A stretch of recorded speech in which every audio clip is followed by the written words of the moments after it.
So that we are all on the same page, or at least in the same pond, CDC, we'll talk about some definitions, and I'm going to give you just one or two figures. CDC and the U.S. Bureau of Labor Statistics say that 1 in 5 people in the United States has a disability. However, I cannot comment on how they define that term. And individuals with disabilities make up the largest minority group in our population. And it's a group one can move in and out of, in contrast to some others which you can't.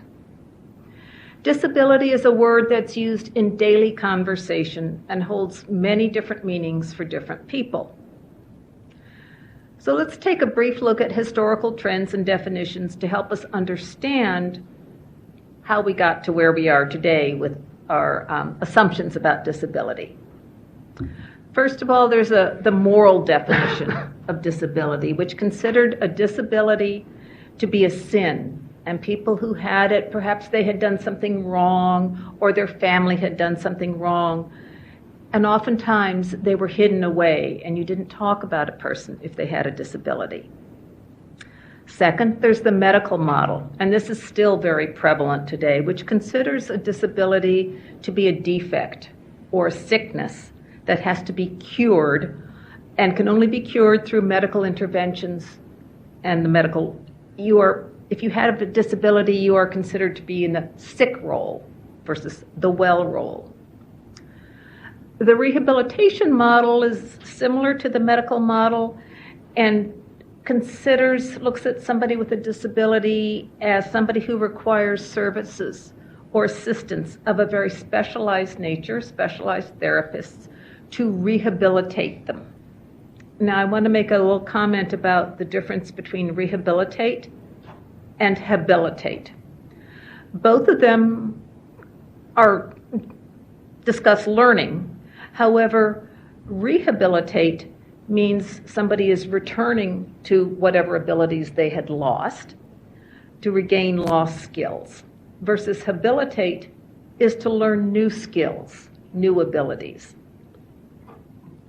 And finally, the disability model is a much broader interpretation and recognizes that disability is a social discrimination, or that disability, it's a social discrimination, and that's the most significant problem experienced by individuals with disabilities. And that social discrimination is the cause of many of the problems that we have in this society, and that are regarded as intrinsic to disability under the other models. The disability model recognizes that disability, however it is you want to define it, is a normal aspect of life. It's not some sort of deviance, or it doesn't mean that the individual is broken or defective and cannot move forward. So this is a very different model, different way of looking at things than the medical model. Now, there's also some legal definitions, and it is important that we have some common terms and definitions to apply laws, regulations fairly and evenly across the board. The ADA has a definition. The Disability Discrimination Act, or DDA, has a definition. And Social Security has a definition. Social Security tends to define disability as the inability to work.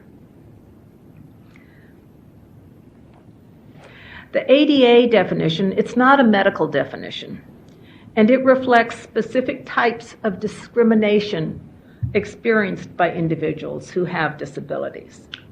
It's based on the definition of disability under the Rehabilitation Act, and it's not the same as other state or federal laws that provide benefits for people with disabilities or disabled veterans. The ADA defines a person with a disability as a person who has a physical or mental impairment that substantially limits one or more major life activity. This includes people who have a record of such an impairment, even if they do not currently have a disability. And it also includes individuals who do not have a disability but are regarded as having a disability. Perhaps somebody might consider a person disabled if they have a diagnosis of HIV/AIDS, so they're perceived as having a disability. The ADA also makes it unlawful to discriminate against a person based on that person's association with a person with a disability. WHO, or the World Health Organization, has a much broader, more umbrella term for disability and breaks it down into several areas. Disability, they define as the restriction or lack of ability to perform an activity in the manner or within the range considered normal for a human being. They also use the term impairment, which is a problem with a bodily function or structure. Okay, so that's more structural. If you have arthritis and can't get around as well, you have an impairment, but you may not consider yourself disabled.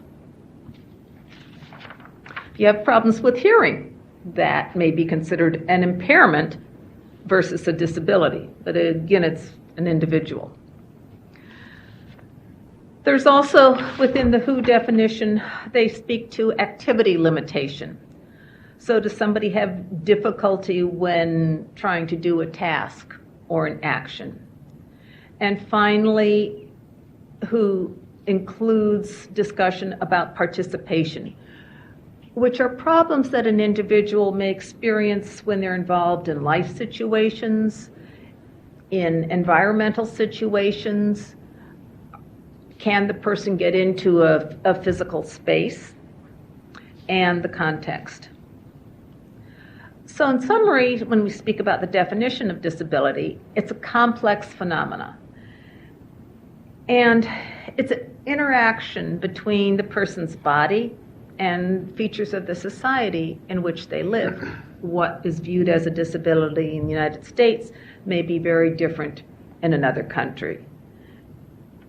And the terms that I'm speaking of are, I guess I would apply just to North America. I cannot speak to how these terms or definitions, what they are in other cultures. So the term disability depends on personal experience, life experience, context, and culture. So let us move on to language. And this was fascinating looking at. I'm fascinated by language and how we use language and the impact that words can have on our perception of self, on our choices that we make, and how we look at the world around us.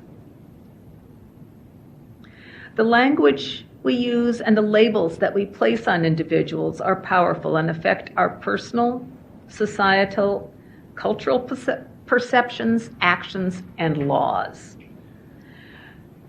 Currently, in the United States, we rely heavily on medical diagnoses to define a person's values, their strengths and weaknesses, their education, the services that they're eligible for, and ultimately, their future. Too often, that diagnosis is used to define them as an individual. And for those of us who've worked in the hospital setting, I know for me, I have committed this in the past, and you may also, Carrie, when we talk about, the diabetic in room 32, or the stroke patient, okay? Other examples of that might be the amputee, the retard, the autistic boy, the stutterer, the alcoholic, the substance abuser, or the homeless. Person first or people first language is a way to put the person before the disability. People first language is not only for individuals with physical, intellectual, psychological differences, but for anyone in a group that might otherwise be defined or mentally categorized by a condition or trait, such as disease, age, disability or ability, appearance, gender identification, and/or gender preference. People First language avoids marginalization or dehumanization when talking about individuals with a health issue or disability. And it keeps the emphasis on the person and what their skill sets are, what their potential is, who they are, not what they can or cannot do.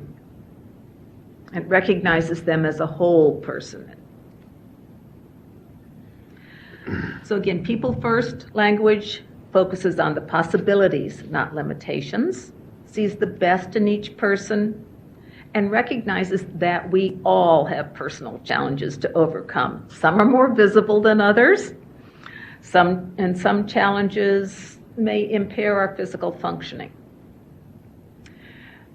And I would invite you to consider how you might feel if you were defined as the obese person, the cripple, the bald lady or bald man, the homeless, the alcoholic, the wheelchair bound.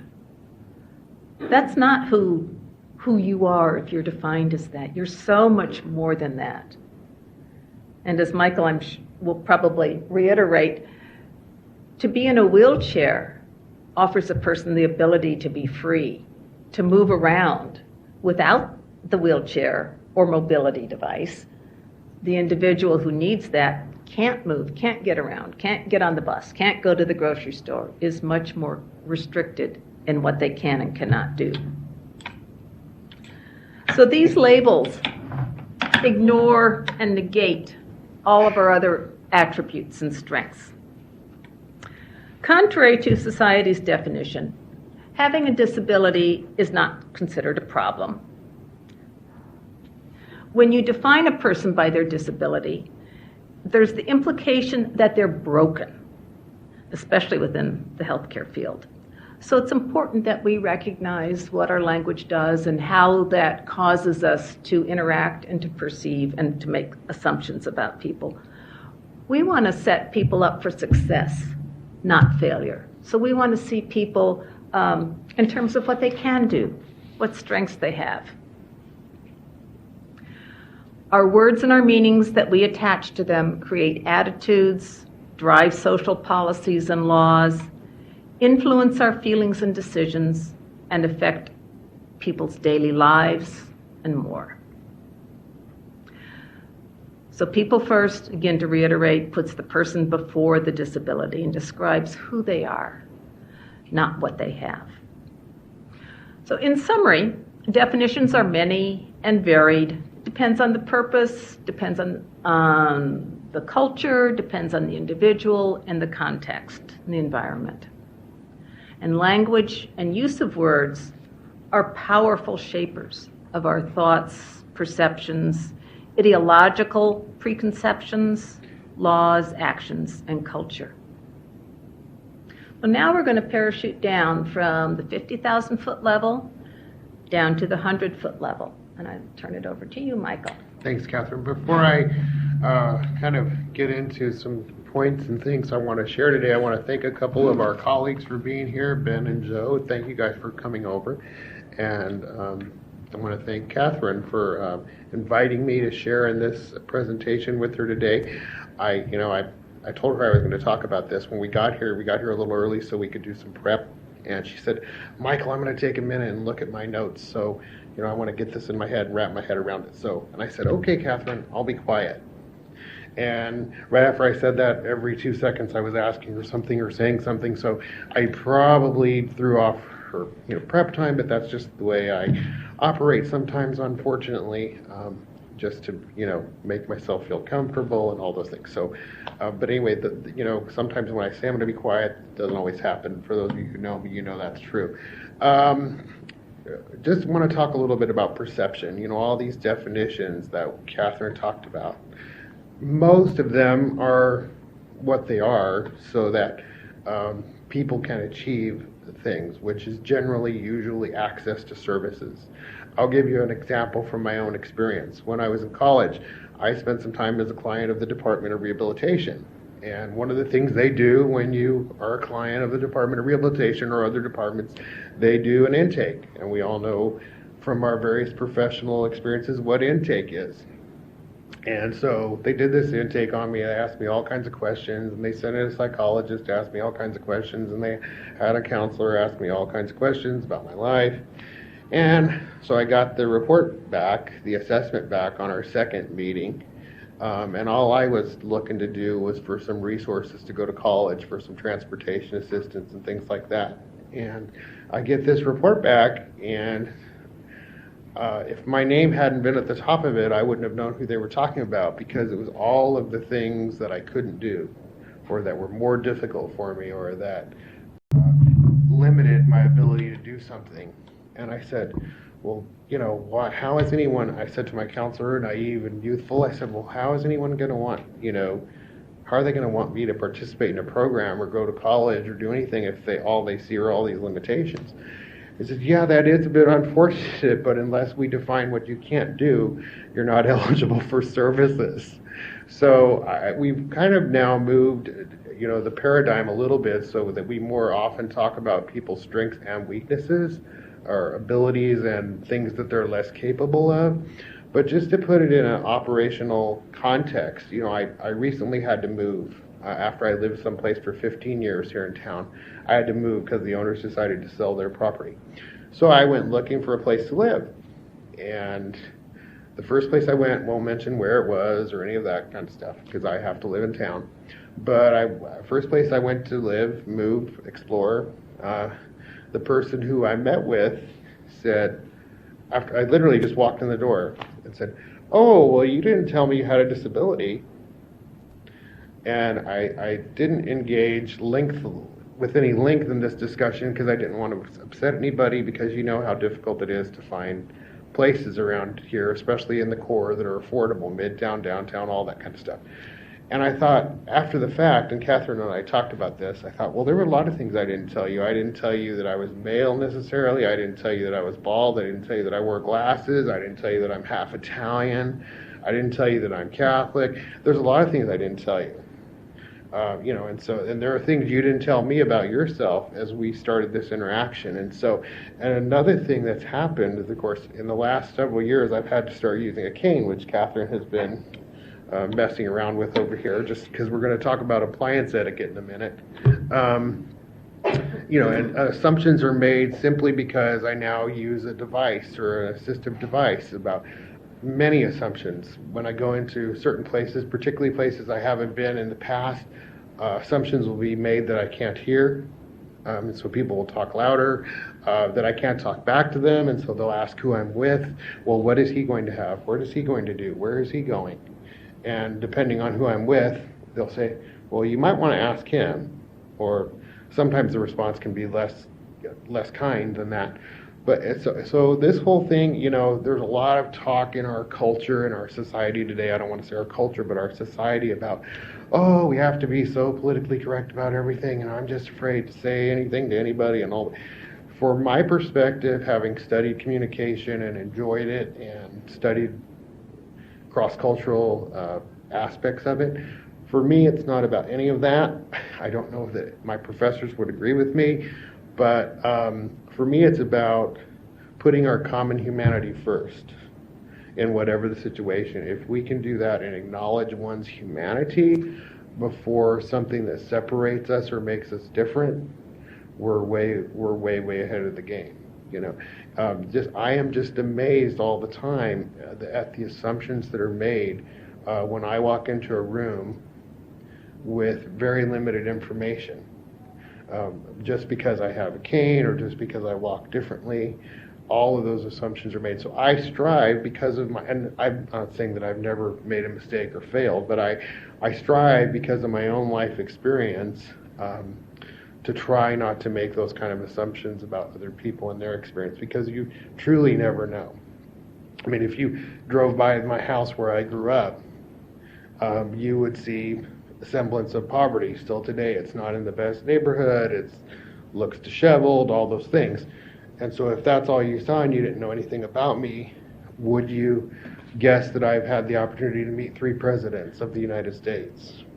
half a dozen members of Congress, cabinet secretaries, you probably wouldn't, just based on a little bit of information. So it's about trying to get the whole picture of who a person is, a little bit more of a insight versus assumptions based on limited information. Sometimes we have to make those, I guess, because we're in hasty situations or there's an emergency, or we have to, it's part of human nature to assess. That's a reality that we can't forego. But what I'm saying is, once you do your immediate assessment that's part of your human experience, kind of step back and allow yourself to take in the whole picture. I'm sure I know a couple of you in this room, but even the folks that I know, I'm sure there are things that I don't know about them and their experience. So, and I think that as part of our human experience, the more we get to know each other, on a personal level, the easier it is to engage about the things that make us different, that make our experience different, that set our experience apart. And it makes those things easier to talk about. I have people come up to me all the time, and it's when you're dealing with younger people. Both of my nephews, actually, my niece will probably do it soon. She's getting older. Both of my nephews that I'm very close to, when they were younger, they went through a period of time where they tried to walk like me. And their parents were like, "Oh no, you need to stop that. You need to not do that." And actually, it's quite to the contrary. The reason children do that as part of their developmental experience, oftentimes when they're exposed to someone who is differently able, is because they don't recognize that as being something that's different or out of bounds.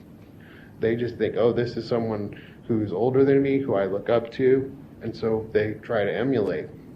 It's we later as adults, and based on all of our societal experiences and notions, who say, oh, that's wrong, or make it different, or set it aside. So it's those kind of things that, as part of our human experience, we need to be open to.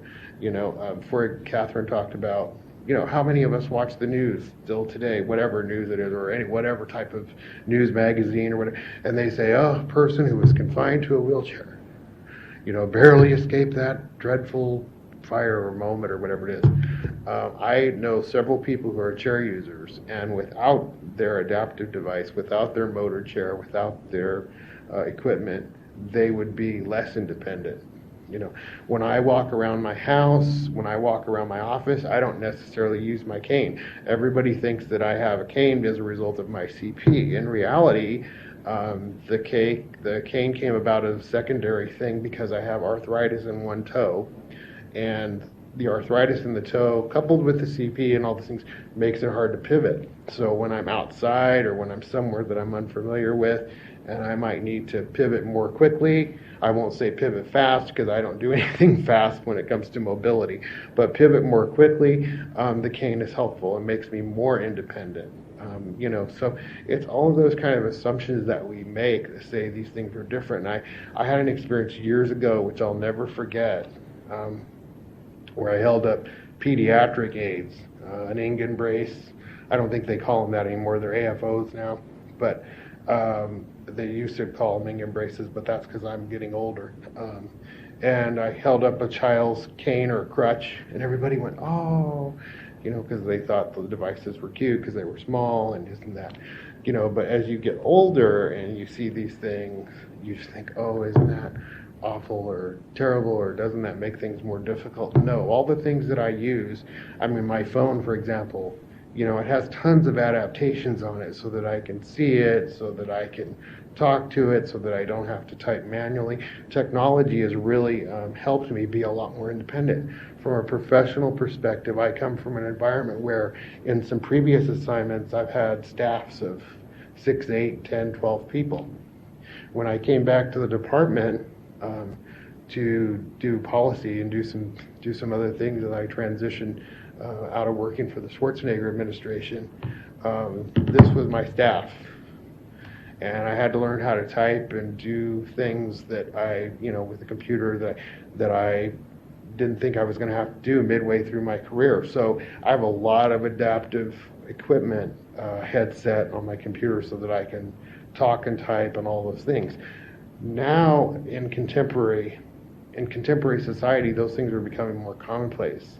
Everyone is using things. So, for example, I don't know, many of you might remember the pager. We all probably had one at one time or another. Well, there was a simple adaptation made to a pager a long time ago, the vibrate or silent mode, and that came about as a result of a need in the deaf community.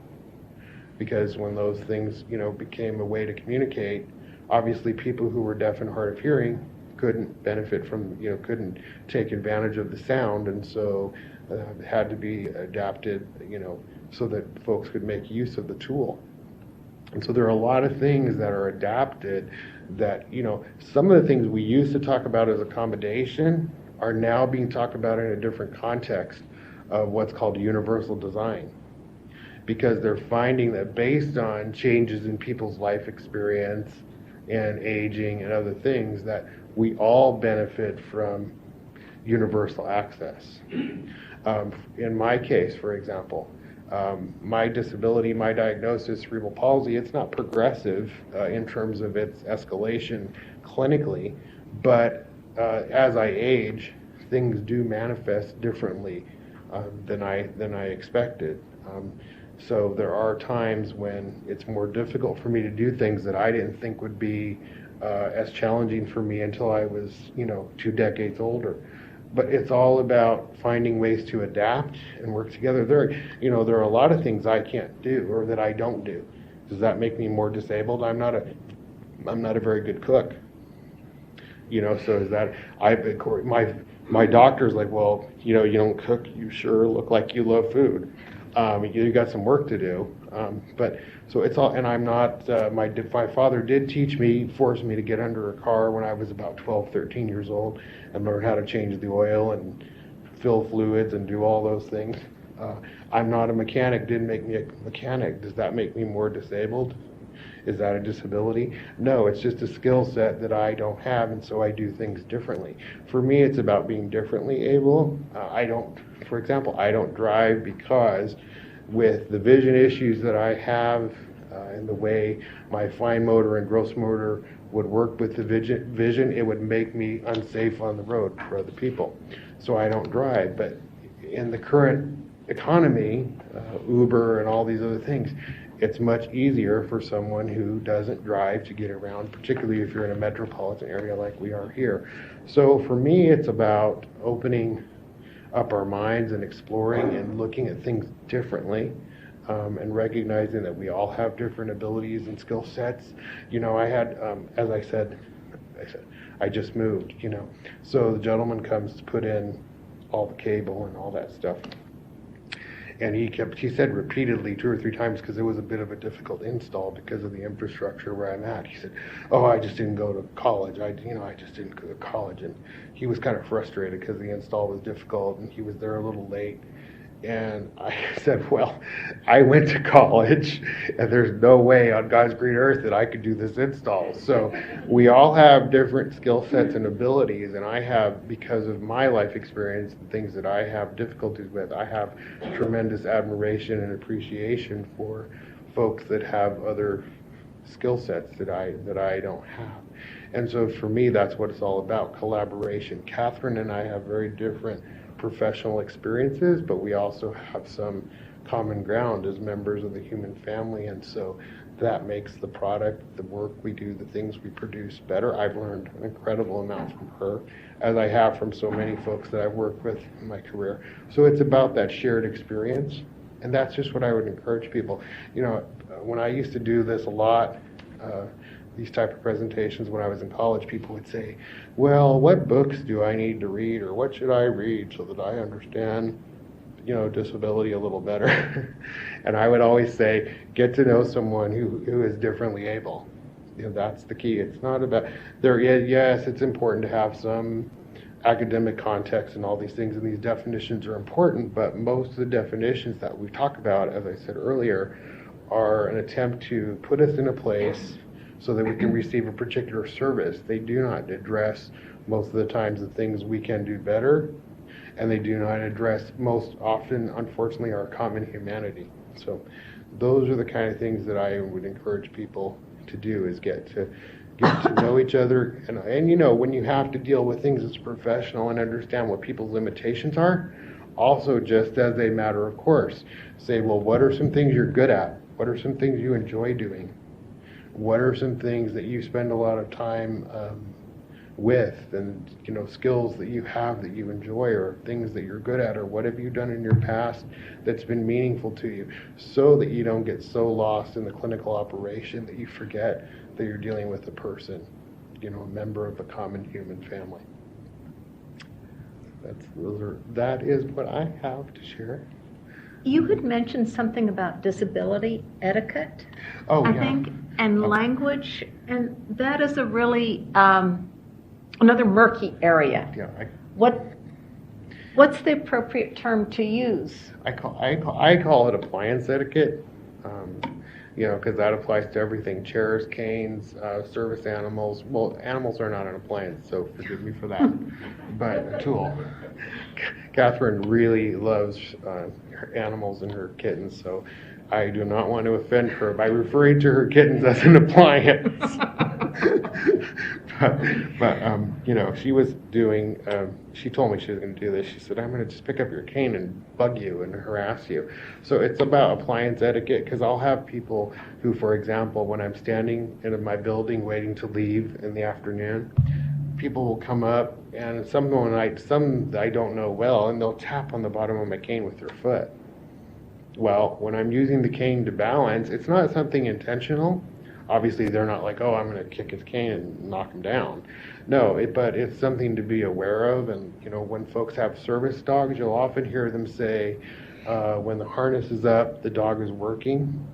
So that's not when you go up to the dog and you pet it, and you always ask, you know, and people say, well, I don't, you know, especially when I start somewhere new, I just don't know, you know, how do I know if you need help? How do I know if you need assistance? Because I really want to help you if you need assistance. Ask, interface, talk, say, what can I do? What do you need? You know, for example, Joe, one of the reasons Joe and I have a connection is because about 3 years ago, I think, there was a coffee truck out in front of our building, and you know, everybody was buying coffee and it smelled great. And I said to Joe, I said, oh man, that smells good, but there's no way I'm going to be able to carry that up to my office, because you know, there will be a drop left by the time I get there because of and so I get back to my desk and there's, you know, 2 cups of coffee, because he knew I wanted it. I shared, yes, I would like some, but he knew I said I couldn't carry it, and so he was kind enough. There it was. So it's that kind of interface. You know, now, are there things I do around home to adapt? Yes. You know, I have, you know, travel mugs that I use to carry things from one room to another, and all that, because I don't live with, you know, folks around me all the time. My fiance's out of town, lives out of town. So, you know, there are adaptations that you have to make all the time. You know, so when you need to know, you know, if you're dealing with someone who's a chair user, for example. Now, there are friends that I have that I'm very close to that are like my extended family, and I don't think twice about going up and leaning on their chair and doing those things, because they know that sometimes I need that, you know, I need to lean too, just because of my experience. But if I don't know someone, if I don't have a connection with them, I'm not going to go up to them and start grabbing their cane and leaning on their chair and doing all those things, because I don't know what their particular needs are. So again, it's about the interface and asking, if you see someone who has a service animal, you know, is it okay for me to pet them, visit them, talk to them, those kind of things. You know, because you never know when someone's working. And, So you know, would it be correct then for not a service animal, but for an appliance, and I admit I don't know all the correct terms, I was thinking about this last night, to view that as an extension of the individual, such as, you know, I'm not going to go up and lean on your shoulder unless I really know you well. I'm not going to go up to somebody's wheelchair if I view it as That's a good common way that, way as to think part of it. of part of them. My fiance often tells me that since I started using the cane that I consider it an extension of myself, because I don't know, part of it is that I'm half Italian, and so that's part of my culture that I identify with, and so I'll be somewhere and I'll just wave the cane around like it's my arm, sorry, I'm sure I've hit Ben once or twice or something, so it's those kind of things. So it's just to be aware, and of course I have to be aware too that if I'm doing this in an environment that's not appropriate, I can hit somebody and all those kind of things. So it's about a mutual kind of awareness. But it's just, for me, it's all about getting to understand and embrace our common experience so that we can get through all it is we need to get through as professionals and throughout the course of our lives by knowing each other a little bit more. That may sound overly simplistic, and I'm sure my professors would say there are some theories I should have employed and things I should have talked about, but having studied it and lived it, it is about that. When you can get in those kind of exchanges and embrace and understand each other's common humanity, there is a lot that you can achieve and a lot that you don't have to worry about. When there's something I don't know about someone new I'm working with, the best way to resolve the issue is to communicate in the best way that you can, and that solves a lot of problems. It doesn't mean that you always agree or that everyone's always going to embrace your idea or understand your experience, but at least it gives you a place to operate from. For example, me being in this hall, I can't relate to serving my country in the military because I don't have the physical capacity. But it means a lot for me to be here because my father was a veteran in World War II. And you wouldn't know that just from my sitting here. So, and I have a lot of respect because, again, that's something that I can't bring to society and culture that others can and have, it's gotten us through a lot, and it's meant a lot to our experience as well as a country and as a nation. So the reason I make that point is just because I haven't served, for example, or I can't serve, doesn't mean that I can't have empathy or recognize the importance of that experience. And so that's what I think, if we make an effort to do that as members of the human family, it will go a long way toward resolving a lot of problems. Thank you guys for letting us Thank you very much. Take up your lunch hour and spend some time with you, and for the chili. Yes.